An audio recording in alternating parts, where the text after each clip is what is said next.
Good morning, Om Shanti. आज मैं आप लोग के समक्ष फिर से उपस्थित हुआ हूँ मेडिटेशन कोर्स सेकंड को लेकर के। तो मेडिटेशन कोर्स की कड़ी में हम लोग चल रहे थे। तो मेडिटेशन कोर्स में हम लोग फर्स्ट जो कोर्स था, फर्स्ट डे का जो वीकली कोर्स था, उस कोर्स के अंदर में हम बताए थे कि आत्मा के बारे में बताए थे कि आत्मा का परिचय क्या है और आत्मा का निवास स्थान कहाँ है, आत्मा का रूप क्या है और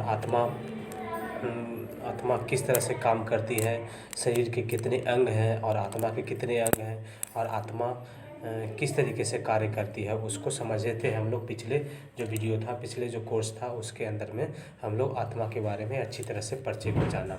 तो अब है समझना कि आखिर आत्मा के बारे में तो जान लिए, लेकिन अब समझना है कि परमात्मा कौन है। परमात्मा के बारे में जानना है कि परमात्मा आखिर कौन है और परमात्मा किसे कहेंगे। तो सबसे पहले जैसा कि हम लोग देखते हैं, नारा सुनते हैं कि हम लोग सुनते हुए मिलता है कि हिंदू मुस्लिम सिख ईसाई आपस में सब भाई भाई भाई भाई। तो इस तरह के जो हम लोग सुनते हैं नारा कि हिंदू मुस्लिम सिख ईसाई आपस में भाई भाई, लेकिन अब यहाँ पे सोचने वाली बात यह है कि हिंदू मुस्लिम सिख ईसाई बोलते हैं यानी कि सभी धर्म वाले लोग, यानी कि दुनिया के सभी धर्म के लोग सभी आपस में भाई भाई कैसे हो सकते हैं। और एक तो यहाँ पे भाई भाई की बात कर रहे हैं, यहाँ पे दूसरी बात है कि यहाँ पे क्या है कि दूसरे दूसरे लिंग के भी लोग हैं, स्त्री और पुरुष भी हैं, तो इसमें भाई भाई कैसे हो सकते हैं। तो ये किस आधार पे बोला जाता है कि हिंदू मुस्लिम सिख ईसाई आपस में भाई भाई। तो कहीं ना कहीं इससे पता चलता है, इस स्लोगन से पता चलता है कि, और एक और स्लोगन बोला जाता है सबका मालिक एक है, फिर बटा हुआ क्यों संसार है। तो इस तरह से हम लोग गाना जो है सुनने को मिलता है, गीत सुनने को मिलता है और नारा भी सुनने को मिलता है। तो इससे साबित क्या होता है कि सभी दुनिया के सभी जितने भी धर्म के लोग हैं, जितने भी मनुष्य आत्माएँ हैं, चाहे वो स्त्री हो या पुरुष हो या किसी भी धर्म में का हो, किसी भी जाति का हो, किसी भी देश का हो, सभी जो है जितने भी मनुष्य हैं सभी आत्मा हैं। अब सभी आत्मा हैं तो सभी तो दुनिया में सभी जो है अलग अलग धर्मों में बटा हुआ है, अलग अलग क्षेत्रों में बटा हुआ है। तो जिस तरह से देखते हैं कि शरीर का पिता अलग होते हैं, तो उसे क्या करते हैं हम लोग, पिता कहते हैं। उसी प्रकार से देखते हैं कि एक राष्ट्र का पिता होते हैं तो उसके राष्ट्र पिता कहा जाता है। उसी प्रकार से हर एक धर्म वालों लोगों के लिए एक धर्म पिता होते हैं, उसे धर्मात्मा, जो हर एक धर्म की जो स्थापना करते हैं। जैसे बौद्ध धर्म के धर्म पिता बौद्ध धर्म महात्मा बुद्ध हो गए, जैन धर्म के हो गए महावीर हो गए, इस्लाम धर्म के मोहम्मद साहब हो गए, इस तरीके से। और ये क्या कहते हैं ईसाई धर्म के हो गए ईसा मसीह हो गया। इस तरह से देखते हैं कि हर एक धर्म का अलग अलग धर्म स्थापक हैं, उन्हीं को धर्म पिता कहा जाता है। उसे क्या कहता है, धर्म के हिसाब से उसे पिता माना जाता है।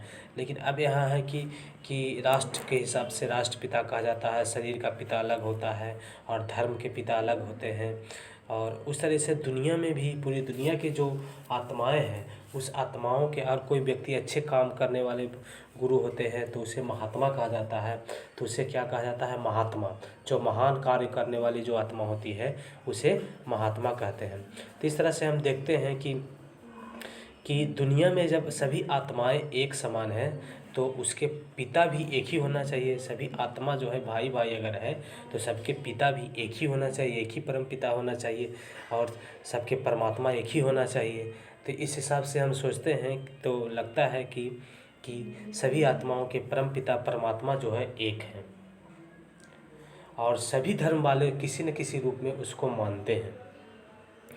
तो जैसा कि हम लोग देखने को मिलता है कि इस पे एक कहानी याद आती है कि एक कहानी है जिसमें एक ब्राह्मण जो है, ब्राह्मण देवता थे, उनकी एक बेटा जो है बीमार पड़ जाता है। तो बेटा बीमार पड़ जाने के कारण काफ़ी बीमार हो जाता है, तो डॉक्टर के पास जाते हैं। तो डॉक्टर जो है उन्हें जवाब दे देते हैं, बोले कि अब ये मेरे बस की बात नहीं है।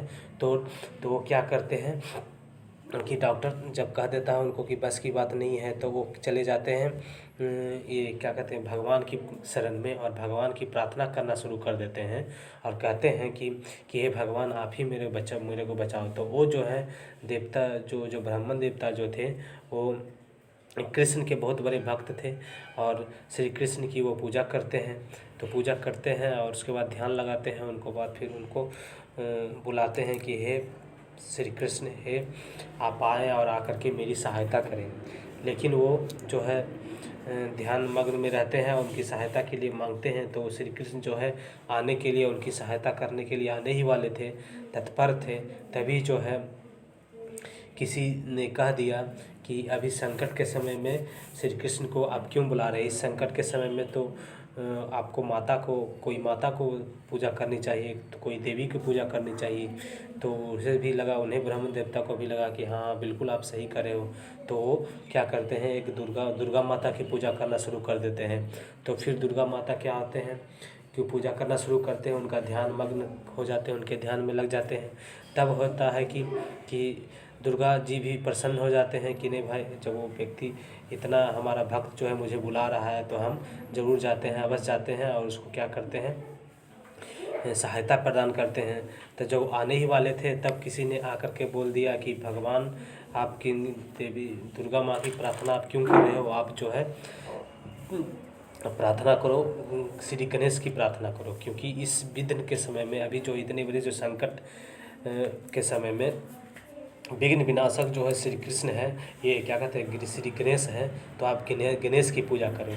तो गणेश की पूजा करने के लिए वो तत्पर हो जाते हैं। और जैसे ही मतलब ऐसे दुर्गा माता जो आने ही वाले थे तो उसने देखा कि अब तो ये जो है मेरा भक्त अब किसी मतलब कि दूसरे देवता की बुला रहे हैं, अब जो है वो क्या कर रहे हैं, गणेश जी को बुला रहे हैं। तो फिर छोड़ देते हैं, आना बंद कर देते हैं। तो फिर उसी प्रकार से होता है कि वो गणेश जी की जब पूजा करने लगते हैं, गणेश जी को ध्यान मग्न होते हैं, तो उसी बीच में उनका एक कोई फ्रेंड आ जाता है, करीबी दोस्त आ जाता है, जो कहता है कि आप जो इनकी पूजा करने के अपेक्षा सुने हैं कि गायत्री मंत्र में जो है काफ़ी गायत्री मंत्र से काफ़ी फ़ायदा होता है और गायत्री मंत्र जपने से रोग मुक्त होता है व्यक्ति। तो आप जो है गायत्री मंत्र का जाप करो।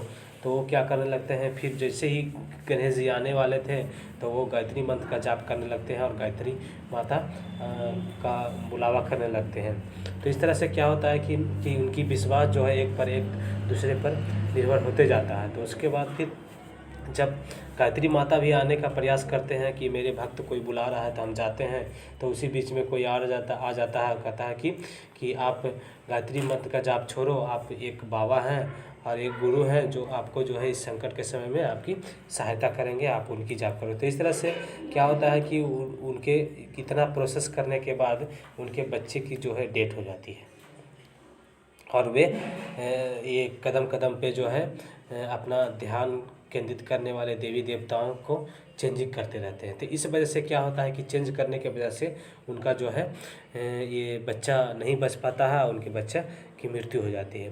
तो इस तरह से हम देखते हैं कि बहुत ऐसे प्रार्थना करने के बावजूद भी वो नहीं प्राप्त कर पाते हैं, वो उनकी डेथ हो जाती है। तो यहाँ पर देखते हैं कि हम लोग हिंदू धर्म के अंदर में बहुत सारे देवी देवताएं हैं, तो देवी देवताओं की पूजा करते हैं, लेकिन किसी एक पर निष्ठा कर करके अच्छी तरह से पूजा नहीं करते हैं, इसके वजह से उनकी प्राप्ति नहीं हो पाती है।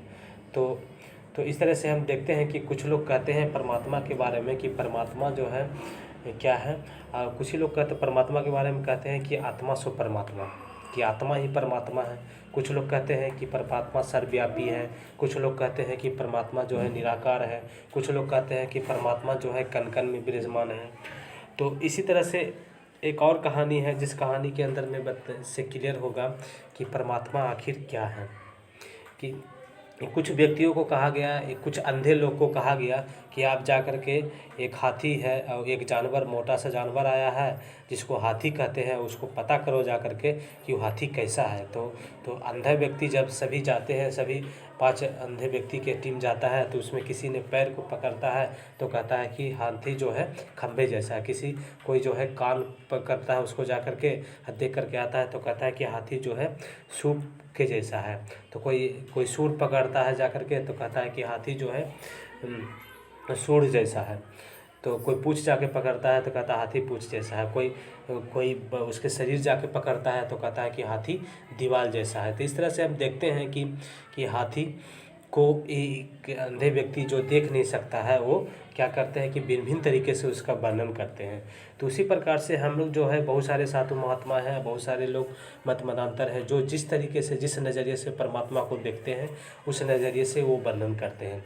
जैसा कि कहा जाता है कि आत्मा सो परमात्मा, लेकिन आत्मा सो परमात्मा वास्तविक में नहीं हो सकते हैं, क्योंकि आत्मा अलग है, परमात्मा अलग है। क्योंकि आत्मा जब आत्मा सो परमात्मा अगर कहेंगे तो इससे सिद्ध होता है कि जितने भी आत्मा हैं सभी परमात्मा का अंश है। ऐसा नहीं है, परमात्मा का अंश नहीं है, परमात्मा अलग है और आत्मा अलग है। और एक दूसरा कहा जाता है कि परमात्मा सर्वव्यापी है, तो परमात्मा सर्वव्यापी नहीं है। पहले परमात्मा को कहा जाता है कि सर्वव्यापी है, तो परमात्मा जो है सर्वव्यापी भी नहीं है। तो परमात्मा जो है अगर सभी जगह रहते तो क्या परमात्मा सभी में रहते, व्याप्त रहते और सभी जगह रहते तो क्या परमात्मा अच्छे काम भी परमात्मा करते और ख़राब काम भी परमात्मा ही करते क्या? तो इस तरह से हमें साबित होता है कि परमात्मा सर्वव्यापी नहीं है, सब कुछ सभी जगह प्रेजेंट नहीं है।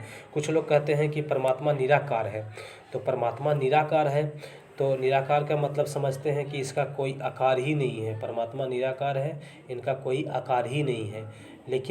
लेकिन परमात्मा जो है का आकार है, निराकार है कि उनका माने शरीर नहीं है, लेकिन उनका कुछ न कुछ आकार है। तो इस तरह से हम देखते हैं कि परमात्मा जो है परमात्मा के बारे में विभिन्न तरह से लोग बोलते हैं। कुछ लोग कहते हैं परमात्मा कण-कण में है, परमात्मा कण-कण में है। तो इससे भी नहीं साबित होता है कि अगर परमात्मा कण-कण में रहते, पत्ते-पत्ते में लोग कहते हैं कि पत्ते-पत्ते में है, कण-कण में है। तो अगर कण-कण में परमात्मा रहते तो क्या परमात्मा को मारते? कोई मर्डर होता है किसी को तो एक परमात्मा क्या दूसरे परमात्मा को मारते? कभी ऐसा काम तो नहीं कर सकते हैं। परमात्मा के लिए हमेशा कहा जाता है कि वो शांति का दाता है, सुख का दाता है, पवित्रता के सागर है। कभी भी नहीं कहा जाता है कि वो परमात्मा जो है गलत करते हैं और गलत करवाते हैं। तो इस तरह से साबित होता है कि परमात्मा जो है इन तरह की भ्रांतियों को नहीं माना जा सकता है। परमात्मा के बारे में अब है कि परमात्मा है कौन, अब जानना यह है कि परमात्मा है कौन। अब आप लोग सोचेंगे कि आपके तरफ से एक नया सिद्धांत दे दिया जाएगा, एक नया सोच दे दिया जाएगा कि परमात्मा को आप थोप दिया जाएगा कि आप इस तरह से परमात्मा को मानो। लेकिन नहीं, मैं और जो हमारी जो संस्था है ब्रह्मा कुमारी प्रजापिता ब्रह्मा कुमारी ईश्वरीय विश्वविद्यालय, जिसकी स्थापना 1937 में हुई थी और जिसकी जो मुख्यालय माउंट आबू में है, उनके माध्यम से जो बताया जाता है और इसमें बताया गया है कि परमात्मा जो है, परमात्मा के बारे में जो चीज़ बताया गया है उस चीज़ों को आपके समक्ष रखेंगे और उससे आपको एक कसौटी प्रदान करेंगे। जैसे कि सुनार के पास में कसौटी होता है, वो कस करके बताता है कि ये जो है धातु जो है तांबा है या पित्तर है या सोना है। उसी तरह से एक कसौटी प्रदान करेंगे, आपको पास में एक थिंकिंग प्रदान करेंगे। इस थिंकिंग के माध्यम से आप खुद जज कर सकते हैं, खुद विचार कर सकते हैं कि आखिर परमात्मा कौन हो सकते हैं। इसमें खुद विचार करने के लिए आपके पास में एक कसौटी प्रदान करेंगे। तो यहाँ पे जैसा कि बताया जाता है कि परमात्मा जो है सर्वमान्य है। परमात्मा उसे कहेंगे कि जो परमात्मा उसे कहेंगे जो सर्वमान हो, जिसको सभी मानता हो, जिसको सभी धर्म वाले लोग किसी न किसी रूप में मानता हो। तो हम यहाँ पे देखते हैं कि परमात्मा को सर्वधर्म मान्य कैसे है। तो परमात्मा के यहाँ पे देखते हैं कि परमात्मा को कहा जाता है कि परमात्मा, हम जैसे ही बताएं कि आत्मा का रूप ज्योति बिंदु है, तो आत्मा का जैसा बीज होता है वैसा ही फल होता है। तो आखिर आत्मा जब ज्योति बिंदु स्वरूप है तो परमात्मा भी ज्योति बिंदु स्वरूप है। परमात्मा का अभिरूप ज्योति बिंदु स्वरूप ही होगा, क्योंकि कहा जाता है कि जैसा बीज होता है वैसा ही फल होता है। तो परमात्मा भी ज्योति बिंदु स्वरूप है और वो सर्वमान है। हम इस बता रहे हैं कि परमात्मा जो है सर्वमान है, सभी धर्म वाले परमात्मा को किसी न किसी रूप में मानते हैं। तो अब देखते हैं कि परमात्मा जो ज्योति बिंदु स्वरूप है उनको सभी धर्म वाले लोग कैसे मानते हैं, किस तरीके से मानते हैं। जैसा कि हम लोग देखते हैं कि जो शिवलिंग भारत के अंदर में और विदेश के अंदर में जो भी शिवलिंग बनाया गया है, उस शिवलिंग के बारे में कहा जाता है कि ज्योतिर्लिंगम शिव कहा जाता है, ज्योतिर्लिंगम शिव, यानी कि ज्योति बिंदु परमात्मा के यादगार में जो बनाया गया चिन्ह है उसे ज्योतिर्लिंग कहा जाता है, ज्योतिर्लिंग कहा जाता है। और शिव इसलिए बोलते हैं कि वो हमेशा कल्याणकारी होते हैं, वो हमेशा कल्याण का सोचते हैं, इसीलिए शिव कहा गया है। तो जैसा कि देखते हैं कि हम लोग कि भारत के अंदर में रामेश्वरम में राम जी ने भी शिवलिंग की पूजा की है, तो रामेश्वरम कराए। और अमरनाथ में कहते हैं कि शंकर जी जो है, शिव और शंकर में भी अंतर है, उसको बताएंगे बाद में, कि शंकर जी ने जो अमरनाथ में ये पार्वती को ये कथा सुनाई, राम कथा सुनाई। तो अगर मान लें कि शंकर जी परमात्मा होते तो, और शंकर जो है सर्वमान्य होते, तो उनको कथा कहने की जरूरत नहीं होता, वो क्यों कहेंगे पार्वती जी को कथा। तो यहाँ पर देखना ये है कि दूसरे धर्म वाले लोग किस तरह से परमात्मा को, विश्वनाथ में अगर शिवलिंग की पूजा करते हैं तो विश्वनाथ कहलाते हैं। सभी जगह कहीं ना कहीं ईश्वर या नाथ लगा हो रहता है। तो इस तरह से हम देखते हैं कि पशुपतिनाथ सोमनाथ में जब शिवलिंग की पूजा होती है तो वो सोमनाथ कहलाते हैं, वो राजा विक्रमा के दीप के द्वारा पूजा किया जाता है। और उसके बाद फिर देखते हैं नेपाल में भी पशुपतिनाथ की पूजा की जाती है, जो शिवलिंग की ही पूजा की जाती है। तो इतने जगह हम देखते हैं कि शिवलिंग की पूजा बहुत सारे जो लगा 12 ज्योतिर्लिंगम है, और देश विदेश में कहीं बहुत सारे चिन्ह उनके प्राप्त मिलते हैं कि ज्योतिर्लिंगम शिव की पूजा की जाती है। अब है कि दूसरे धर्म वाले लोग किस तरह से परमात्मा को मानते हैं। जैसा कि ईसा मसीह कहते हैं कि God is one, God is light, परमात्मा एक है, परमात्मा प्रकाश स्वरूप है। तो इस तरह से साबित होता है कि उन्होंने ही किसी न किसी रूप से परमात्मा, ज्योति बिंदु परमात्मा को लाइट के रूप में स्वीकार किया है। और सिख धर्म के जो गुरु नानक हैं उन्होंने भी कहा है कि परमात्मा ओमकार है, निराकार है। इससे साबित होता है कि उन्होंने भी परमात्मा के निराकार रूप को और ओमकार रूप को उन्होंने स्वीकार किया है, सिख धर्म वाले भी। और जहाँ तक कि मुस्लिम धर्म की सवाल है, तो मुस्लिम धर्म में जब मुस्लिम लोग जब जाते हैं मक्का मदीना, तो मक्का मदीना जब संगे अस्वद में जब जाते हैं हज करने के लिए, तो वहाँ पे क्या होता है कि जब जाते हैं तो वहाँ पे क्या होता है कि सभी लोग इसको चूमते हैं। इस ज्योति बिंदु का एक आकार पत्थर बना हुआ है ये दीवार में, उसको क्या करते हैं, चूमते हैं। और चूम करके 7 फेरे लगाते हैं। जबकि और कहीं मस्जिद में 7 फेरा नहीं लगाया जाता है, लेकिन यहाँ पे जाते हैं तो उन लोग हिंदू रीति रिवाज की तरह ही यहाँ पे जो गोलनुमा पत्थर जो बना होता है शिवलिंग के जैसा, उसको ज्योति बिंदु परमात्मा की यादगार में जो बना हुआ है, वो उसको मोहम्मद साहब पूजा करते थे। और उनको क्या करते हैं, वो लोग चूमते हैं, चूम करके उसके 7 फेरे लगाते हैं। तो इससे साबित होता है कि उन्होंने भी किसी न किसी रूप से परमात्मा, ज्योति बिंदु परमात्मा को स्वीकार किया है। तो इस तरह से साबित होता है कि परमात्मा जो है, ज्योति बिंदु परमात्मा जो है, ये ज्योति बिंदु परमात्मा जो आत्मा का रूप जिस तरह से लव की समान है, उसी तरह से परमात्मा का रूप भी लव के समान है, वो सर्वमान्य है। सभी धर्म वाले किसी न किसी रूप में मानते हैं उनको। और जहाँ तक कि सवाल है और धर्म, जो कुछ धर्म है, जैन धर्म, तो जैन धर्म में भी इनको ज्योति बिंदु परमात्मा को स्वीकार किया है, और पारसी धर्म वाले ने भी स्वीकार किया है। तो यहाँ पर देखते हैं कि परमात्मा एक तो जो सर्वमान्य हो, और दूसरा है जो कि सर्वश्रेष्ठ हो, मतलब उसके ऊपर कोई नहीं हो। परमात्मा का मतलब है कि परम आत्मा, मतलब उसके ऊपर कोई नहीं हो, कोई भी आत्मा जो है उसके ऊपर नहीं हो, वो सर्वमान हो, सर्वश्रेष्ठ हो। जैसा कि परमात्मा का जो सर्वश्रेष्ठ के रूप में जो हम देखते हैं कि इसका परमात्मा का जो निवास स्थान है, उसके बारे में कभी विस्तार से चर्चा कभी और किया जाएगा कि यहाँ पर जो परमात्मा का जो निवास स्थान है, तो यहाँ पे दिखाया गया है परमात्मा को ऊपर में सर्वश्रेष्ठ के रूप में, और यहाँ जो है आत्माएं जो है वहाँ पे रहती है ज्योति बिंदु लाइट के रूप में, और वहीं से इस पृथ्वी पर आती है, शरीर धारण करती है और इसमें पाठ बजाने के लिए आती है। तो इसमें विस्तार रूप से चर्चा कभी और करेंगे। अभी फिलहाल इस आत्मा और परमात्मा के निवास स्थान ये है, यहाँ है, जिसको परम धाम कहते हैं, उसको भी थोड़ा सा बता दिए, दिखा दिए। तो फिर हम देखते हैं कि ये जो परमात्मा जो है सर्वश्रेष्ठ है। सर्वश्रेष्ठ कैसे हैं, अब इसको देखेंगे कि परमात्मा जो है, कहा जाता है परमात्मा जो है सर्व शांति के सागर है। परमात्मा सर्वश्रेष्ठ कैसे हैं कि परमात्मा शांति के सागर हैं, ज्ञान के सागर हैं, आनंद के सागर है, प्रेम के सागर हैं, गुणों के भंडार हैं। ये परमात्मा के 36 गुण यहाँ पर लिखा गया है। सुख दुख से न्यारे हैं, आनंद के सागर हैं, दिव्य दृष्टि है, दिव्य बुद्धि दाता है, पतित पावन है, सदगति दाता है। इस तरह से इसमें 36 गुण दिखाया गया है कि परमात्मा जो है सर्वश्रेष्ठ है। और परमात्मा के जो ये गुण हैं, आज किसी भी मनुष्य आत्माएँ में कितनी भी बड़ी धर्मात्मा हो, उनमें ये गुण नहीं है। और परमात्मा के बारे में यहाँ कहा जाता है कि परमात्मा गीता का जो ज्ञान देने वाले, जो वास्तविक ज्ञान देने वाले जो हैं, वही परमात्मा है।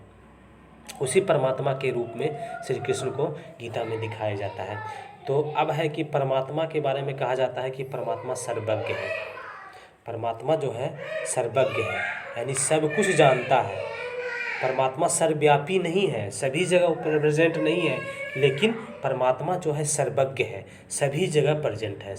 सभी जगह प्रेजेंट नहीं बल्कि सब कुछ जानता है। दुनिया में वो जो कुछ भी हो रहा है, जो भी घटनाएं हो रहा है, सभी परमात्मा को पता है।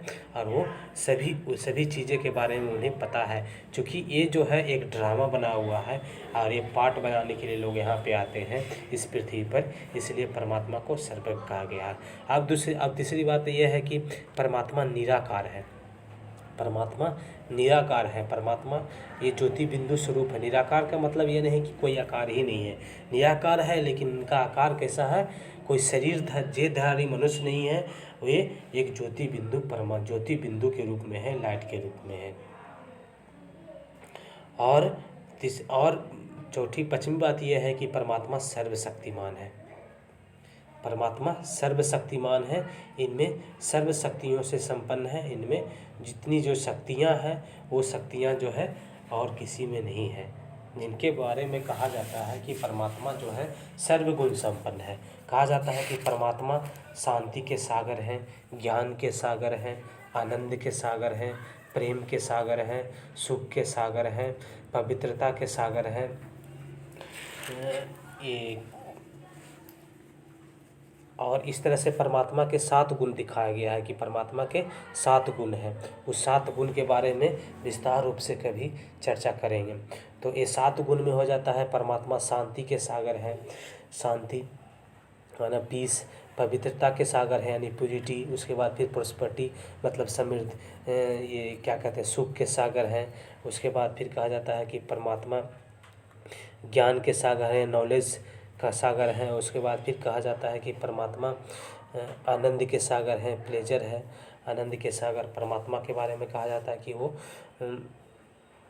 ये और जो भी है 7 गुण, वो कहा जाता है परमात्मा के बारे में कि वो सुख के सागर हैं और आनंद के सागर हैं, प्रेम के सागर हैं। परमात्मा प्रेम के सागर हैं, परमात्मा सर्वगुण संपन्न है। इस तरह से परमात्मा के बारे में 7 गुण बताया जाता है। और ये जो है परमात्मा का ही गुण हो सकता है। और उसी गुण को जो हम लोग परमात्मा से जो लेने का जो प्रयास करते हैं, उसी को कहा जाता है कि मेडिटेशन करना। क्योंकि परमात्मा में जो ये सारे जो गुण हैं, परमात्मा में जो ये सारे गुण हैं, और परमात्मा सर्वशक्तिमान है यानी शक्ति से संपन्न है। तो ये सब जो गुण है परमात्मा में, उसी गुण को लेना जो है क्या कहा जाता है, उसी गुण को लेना ही मेडिटेशन कहा जाता है। तो इस तरह से हम देखते हैं कि परमात्मा के सारे गुण विद्यमान हैं, जो कि एक मनुष्य आत्मा में और कोई भी देह में, कोई देहधारी मनुष्य में नहीं हो सकता। और इस तरह से हम देखते हैं कि परमात्मा सर्वगुण संपन्न है। अब देखना यह है कि परमात्मा जो है का निवास स्थान तो दिखा दिए कि परमात्मा का निवास स्थान कहाँ है। तो अब यहाँ पे देखेंगे कि परमात्मा का निवास स्थान देख लिए। अब देखिए परमात्मा का पृथ्वी पर अवतरण होता है।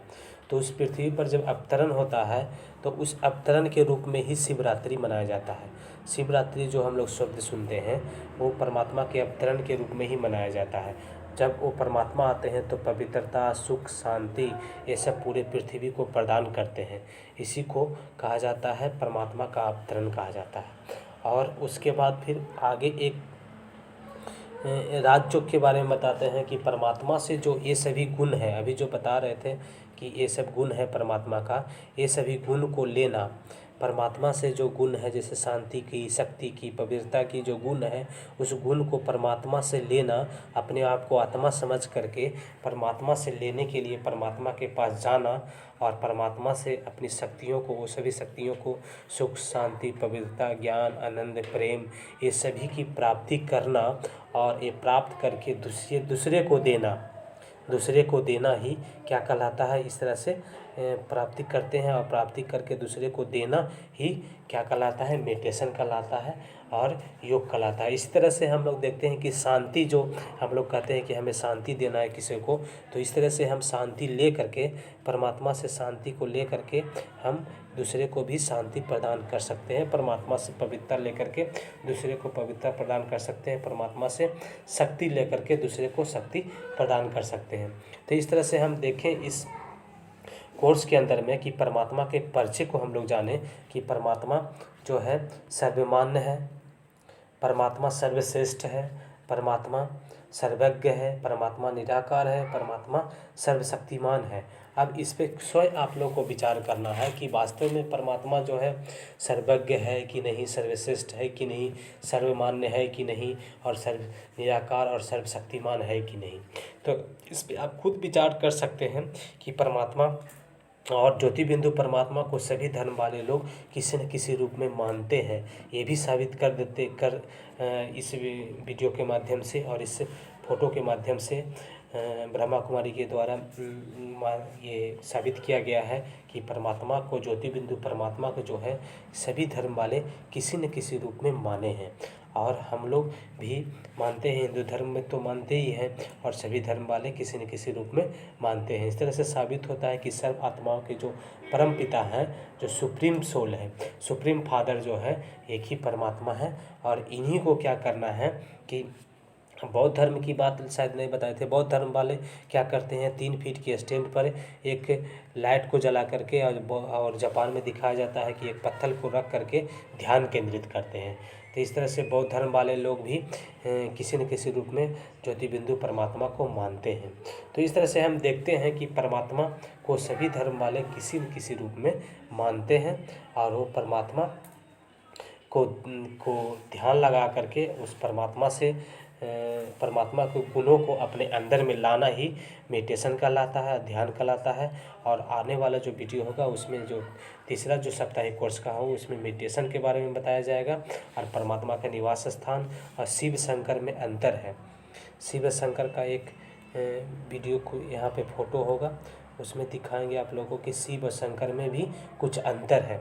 उस अंतर को जो नेक्स्ट जो वीडियो होगा, अगला जो होगा, उसमें बताएंगे कि शिव और ये शंकर में अंतर है। और हम लोग जो सभी धर्म वाले जो इसी शिव ज्योति बिंदु परमात्मा को शिवलिंग के रूप में मानते हैं और उसको याद करते हैं, जिसको हम लोग इस तरह से देखते हैं कि शिवलिंग को किस तरीके से पूजा जाता है। इस तरह से हम देखते हैं कि ज्योति बिंदु परमात्मा के यादगार के रूप में शिवलिंग बनाया गया और उसमें जो हम लोग पूजा करने के लिए जो पानी चढ़ाते हैं या दूध चढ़ाते हैं, तो उसको गिरने के लिए इस तरह का आकार बनाया गया ताकि वो पानी या जल नीचे गिरे। तो इस तरह से हम अपने आप को आत्मा समझ करके परमात्मा को याद करेंगे, ये ज्योति बिंदु परमात्मा को, और उनकी गुणों को, शक्तियों को, आनंद को, प्रेम को, शांति को, सुख को और परमात्मा से लेंगे और दूसरे को देंगे। यही मेडिटेशन कहलाता है।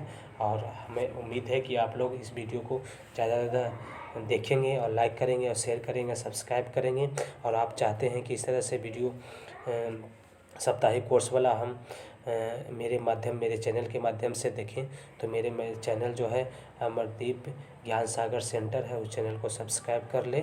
और सब्सक्राइब करके आप नेक्स्ट जो वीडियो बनेगा तो वो वीडियो जो है आपके सामने समक्ष आ जाएगा। तो इस तरीके से हम अपनी वाणी को विराम देते हैं। ओम शांति। धन्यवाद।